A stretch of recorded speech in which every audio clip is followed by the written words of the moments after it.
Welcome to the Center for Universal Oneness. We are an open, welcoming, spiritual community that supports all faith traditions and invites you to join us on your spiritual journey. We host different speakers each week to guide and inspire us.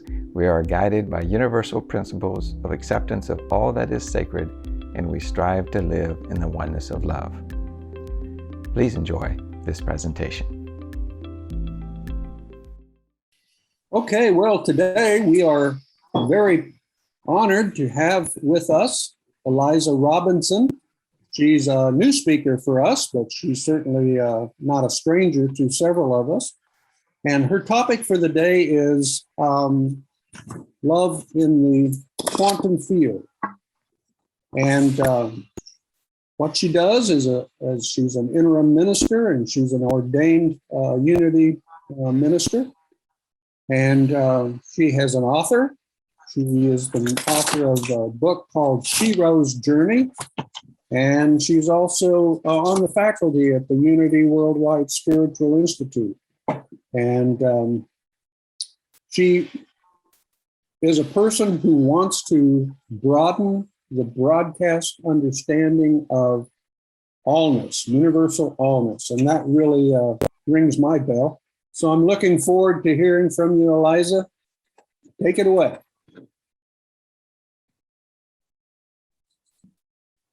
Forgot I was muted. All right, thank you. Thank you, Doug. Thank you, everybody. It's so great to see some familiar faces. Sherry, I said hello to some other people, but I see you there too. Oh, Linda, my friend Linda's popped in. So that's really fun. She's a guest to you, I'm sure. So, yeah. Love is love and the rest are choices. Love is love and the rest are choices. But what is love? We think love is, it's like, oh my God, I love you, or I don't like you. Oh, I love you, I don't like you. We think love is the thing that will make our lives perfect. We think love is something either elusive or unattainable or maybe ever present. But I went to the internet to find out what love really is. I went to Kids on Love, right? Many of these you've heard before, but I tried to find a couple I hadn't heard before. Glenn says this, he's 7. He said, if falling in love is anything like learning how to spell, I don't want to do it. It takes way too long. Mike Cousteau says, on the first date, they tell each other lies, and that usually gets them interested enough to go on a second date. Kind of think about some of the love we know, right? Floyd, who's 9, says, love is foolish, but I still might try it sometime. That was one of my favorites. Brad, who's 8, says, lovers will just be staring at each other until their food gets cold. Other people care more about the food. When we talk about love, and I know love is your theme, there's so much written about love. There's so much intention of love. There's so much desire for love. But I want to share a bit of a story, my own personal journey with you. Long since I knew some of you I've known since maybe 1998 or 2000. I was ordained in 2000 and up there in Kansas City for quite a few years there, probably Dennis and Susan, that was probably 2001 or 2. Anyway, Sherry was definitely 2000, 2001, lots of you. Anyway, and somewhere around the year of 2010, so I'd been ordained 10 years, I had an experience in my life, and I call it different things. I call it my spiritual initiation journey. I call it my calling out of ministry. I call it all kinds of things. But in those first 10 years of my ministry, I talked a lot about love. I talked about an experience of coming to know our oneness. I talked about the Christ presence within. I talked about getting out of our heads and into our hearts. I talked about when we're in that heart space, that love is a completely different experience. not the emotional love, right? But love that is God. God is love and love is God. And if you know God, you know love. And if you know love, you know God, from 1 John. But then I had an experience and I fell into this body of work, if you will. I fell into this experience when I heard the words, "Are you willing to serve creation?" And I, of course, said, well, duh, I'm a unity minister. Of course I'm serving creation, right? A little cocky maybe. And the very next thing I heard was, as I said, yes, then you'll be asked to surrender everything. I'm like, okay, whatever. Very shortly after that, I was asked to surrender everything. I left the ministry I was in. I left the unity movement for a while. I left my home. I was in Austin, Texas at the time. I left my kid, who was 21 and needed to be left, by the way. I left my relationship. I left everything. And I thought I was surrendering everything, right? I ended up being in my car for about 15 months, doing the spiritual work, following spirit. But what I discovered, and what actually started me on this process, was a place inside myself, a place that was so far beyond myself. It was as if I landed in the center of my heart, which became an entire universe. And then my heart burst. It completely burst. It went inside, outside, upon itself. It rumbled around and it burst wide open. And what I found there was what I now call quantum love. What I found there was a place that I had been talking about and preaching about, for that matter, for 10 years. But I realized I didn't know what I was talking about. I realized in having that experience that I hadn't had it before. I'd had glimpses of it. I knew enough to lean into it, to want it, to desire it, to thought I had it. That wasn't good English, but that was the experience. I thought I had it. And then I landed in this place. And as my heart became the universe, I disappeared in that. I fell into exquisite bliss, exquisite sense of oneness with all that was. I hit my knees again and again and again and wept for the beauty of it. And in that work, I was completely transformed, but it wasn't all beauty and bliss. It was also that year and a half, 2 years, was the most excruciating, painful, devastating, exquisite, expanding time of my entire life.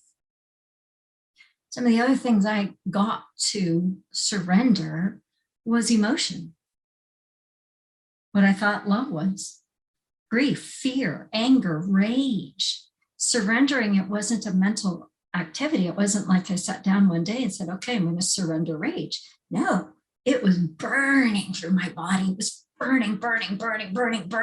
And I had to sit in it and with it until it burned up, and what was left was more love.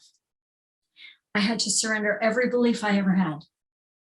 I had to surrender every thought I ever had. I had to surrender every pattern I ever had. I was completely empty at one point during that journey.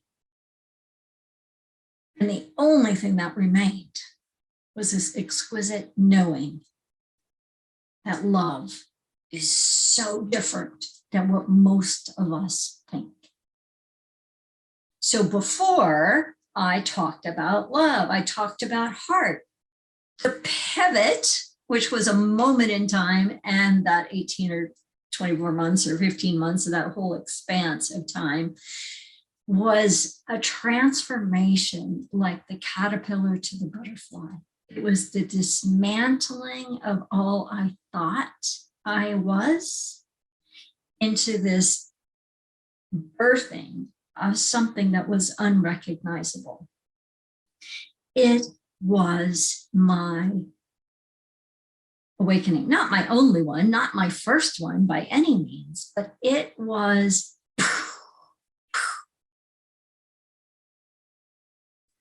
And over those next 10, 11 years, because this all started in 2010, I discovered a whole new way of being. Now, some of you, like Barb in particular, but some of Doug probably and Jeffrey maybe, heard me talk somewhere around 2011. So it was coming out of that time, right? But I was immersed in Barbara Marx Hubbard's work, The Emergence and the Birth of a New Humanity.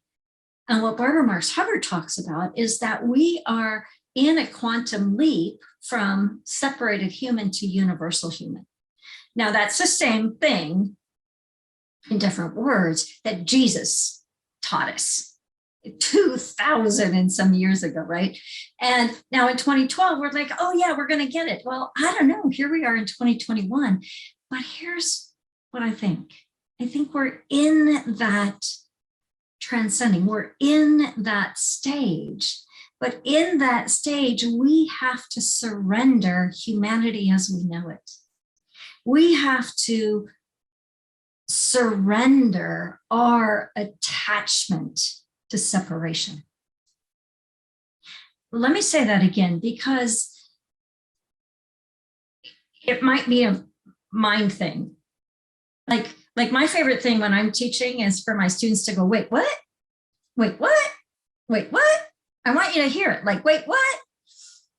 We have to surrender our attachment to separation. We are addicted to separation, and we have got to, if we want to transcend into quantum love, let it go. So what we see in the world today, right? We see polarities. We say right, wrong. We say yes, no. We say, oh my gosh, black, white. We argue about everything. We don't even know what's true because there's so much stuff going on that is polarizing. We have this experience in our family where, as most families do, I think right now, where, the whole vaccine, mask, virus, that whole conversation. So we have people in our family who are adamantly opposed to the majority of us, right? It doesn't matter what it is, but we are so addicted to making the other wrong that we can't, there's no experience, there's no space for oneness, much less allness in that space. But when we lean into what would love do, who would love be if I knew that I was love, and being loved, then I'm also loved and lovable and loving, right? If I knew that, could I rise above the realm of separation? Could I feel into what's going on in the world and what's going on in my life and what's going on here in my head or my being and choose again? So in the world of separation, it's filled with angst. Let's just use that word for whatever it is. I used to say it was muck and funk, but it is that. And we all are having that experience because we're on the planet. And yet, there's a new dimension of consciousness that is the universal oneness, that is oneness, that in that the foundation of being is love and kindness and compassion and innovation. It is a place of expansion and spaciousness and new perspectives and possibilities. And it's already here. It's already here. I have a group, I have several different groups that I participate in, one that I lead, but one that I'm a participant in. And we play in the place that I call New Humanity all the time. And it is the quantum. And in this place, it is as if the colors of the world have changed. It is the place of such beauty, such brilliance, such innovation and creativity and collaboration that I don't recognize when I hang out in that place. I don't recognize the angst of the world today. And it is as if we are living on parallel timelines, right? We were talking before we started the service about beyond time and space. That's happening. It's happening in my experience all the time. It's happening for many of us all the time. And then we get sucked down, sucked back into the reality, whether we watch our Facebook feed or our news channel or whatever it is that gets us caught in that. So how do we lean into quantum love? What is it?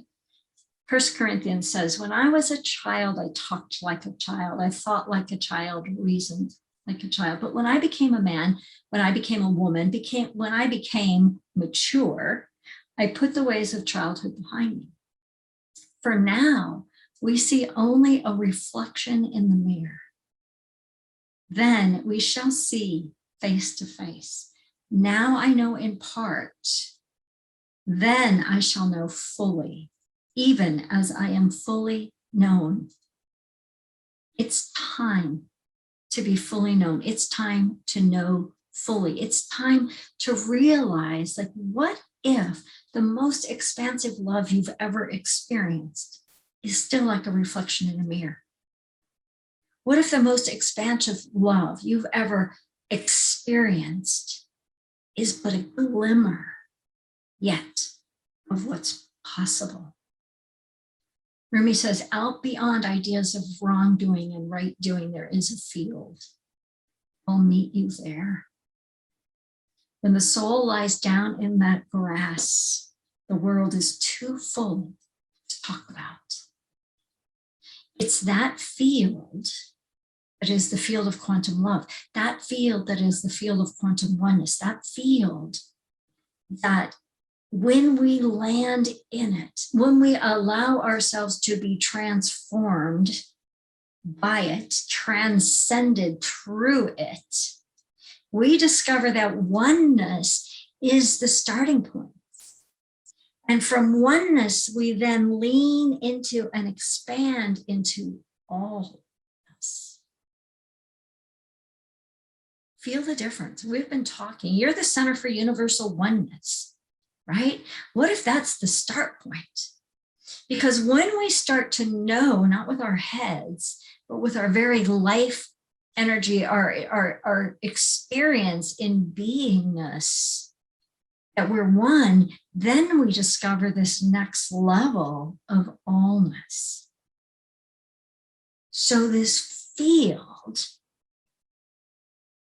is quantum love. So this quantum love is a field that is a split second away. It's already here. It's not away anywhere. It's already here. And when we land there, when we choose that, when we choose it, everything changes. So going back to our family, right? So how do I stand? I stand over here and go, whatever, and all is love.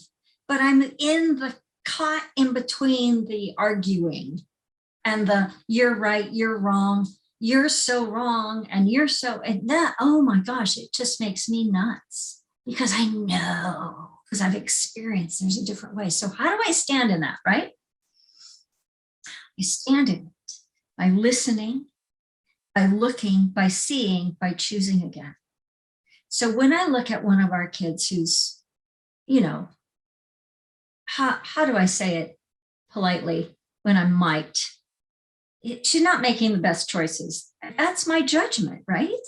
How do I know what her life path is, right? When I notice that I'm in my judgment and then I go, wait a minute.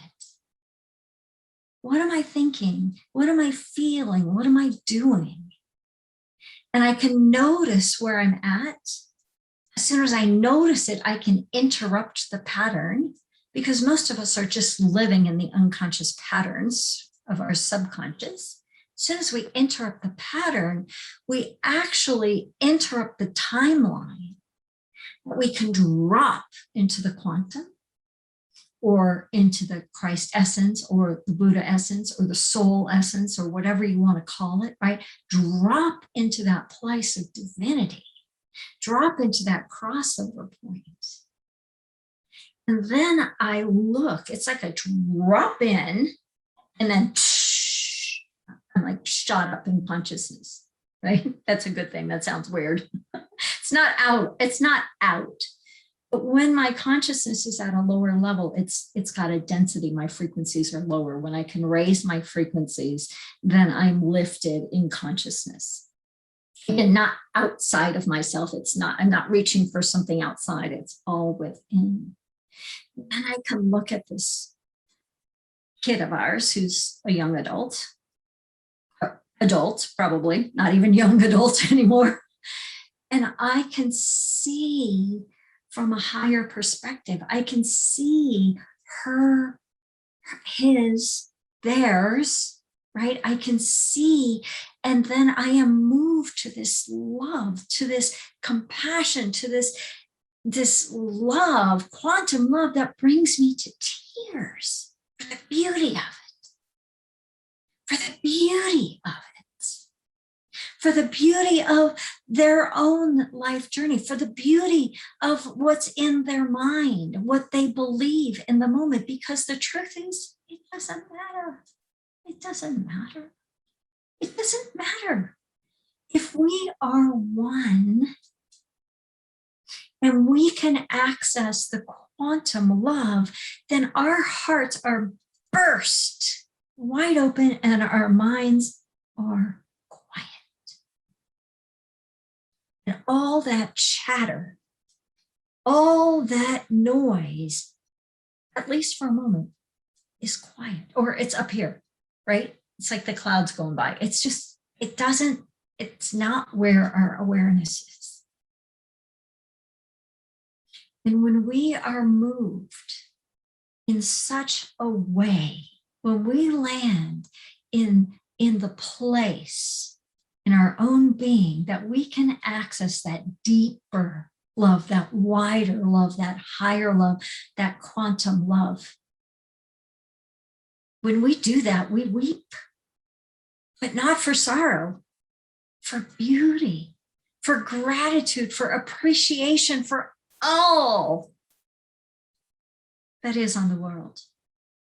And when we land there and we begin to live there, when we access that again and again and again, we change our neurology, we change our biochemistry, we change our beingness, the actual frequencies and the electric current in our bodies are changed, science-based, physics-based, we are changed. And when we are changed, we can look at all that stuff in the world and not be thrown around by it. Doesn't mean we ignore it, doesn't mean we deny it, doesn't mean we don't take our actions, but it means that from a higher place, we love this amazing planet and this incredibly painful transformation that we're in. But we don't change without chaos. We can change with choice. But the world doesn't change, phase change, if you will, states of consciousness, if you will, without clearing out the old. Because in quantum love, in new humanity, in universal oneness, there is no hate, dis-ease, lack, limitation, war, competition. It simply does not exist there. And so when you notice that your mind is caught in any of those things, stop, notice what you notice, interrupt the pattern, drop inside, and choose, because it's already here. And the truth is that journey from where we are to where we want to be, from where the world is to where we know is true, is effortless. It's effortless. Can you feel into the possibility that quantum love could change your life? Can you feel into the possibility of quantum love? Can you let your mind be blown, your heart exploded to experience and then be quantum love? Just breathe into that for a moment. Feel into it. Feel your resistance to it. Feel how your mind is going, but. And just notice it. Just notice what you notice. Go, yeah, but what if it's true? What if it's that accessible? Or what if it's mine to do? And when you do, everything changes. Everything changes. In your consciousness, in your mind, your heart, your soul, your being, your essence, everything changes. Now, will the outer world change? Will that kid of mine change? Probably not. But will my reaction and my response to that kid change? Absolutely, every single time.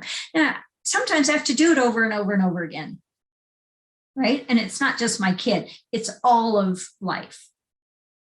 So one more time, just feel into Rumi's call, out beyond all thought.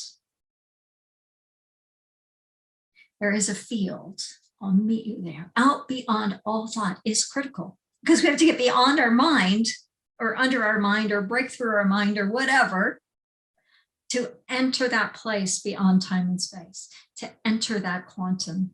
And when we do,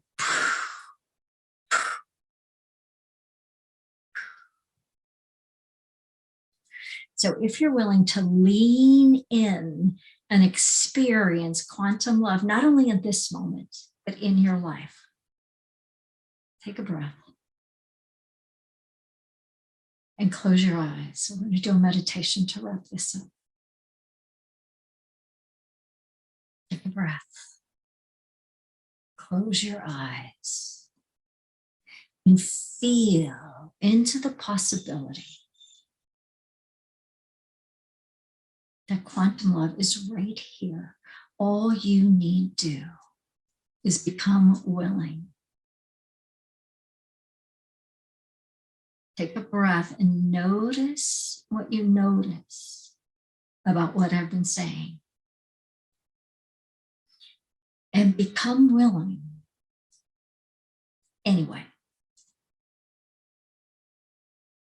With your eyes closed, imagine the world, imagine your life. Imagine just life on the planet. And just see it. Try to change it or be different. And then with your eyes still closed, lift your eyes, still closed, lift your eyes, look up.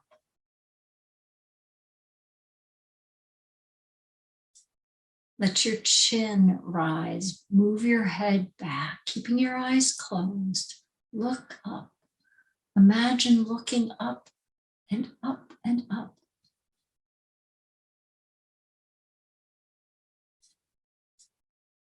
And all of a sudden you get a glimmer. You get a glimmer of that field. You get a glimmer and you're drawn towards it. And as you're drawn towards it, you come into it and you land in it fully. And as you land in it fully, you know peace, grace, love. You know oneness in this field. Look around, look at the colors. Look at the shimmering and the glimmering. Feel how it feels to be landing in quantum love.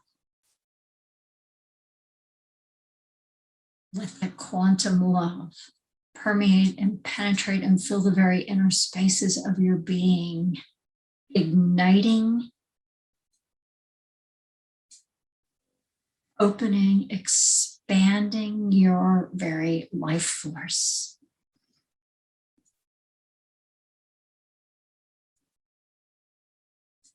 Lean into it.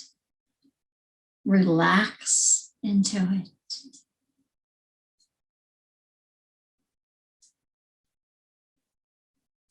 Feel it. Feel it through your being, in your body.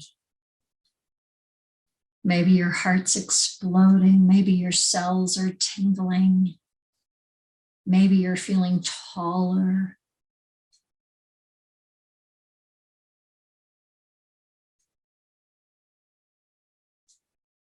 Just breathe into it. And say to yourself, I am quantum love.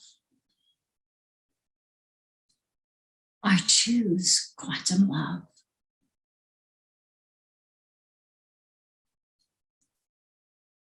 I am quantum.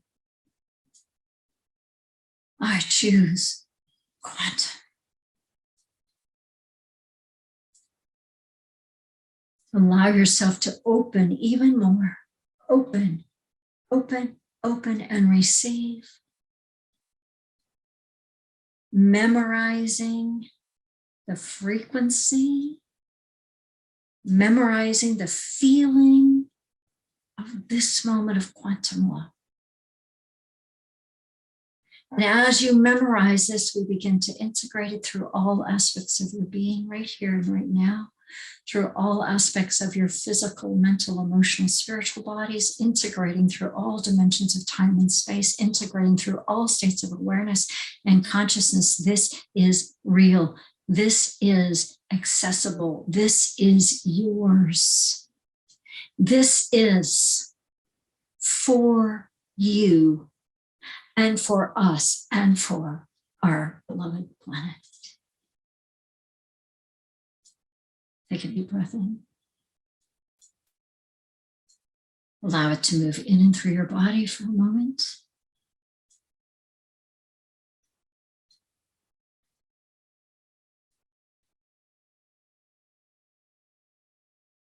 Allowing the experience to integrate from that field right onto you, sitting in your chair on this Zoom screen, integrating fully all the way through your physical body, through your feet into the earth. Let it land, let it integrate. Put one hand on your heart, one hand on your lower belly. I choose quantum love. I am quantum love.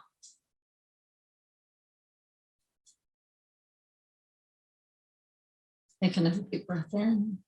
Excuse me. Notice what you notice.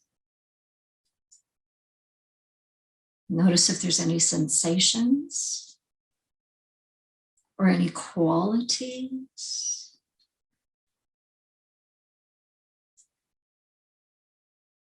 And when you're ready, open your eyes with a smile on your face, song in your heart, and a twinkle in your eye.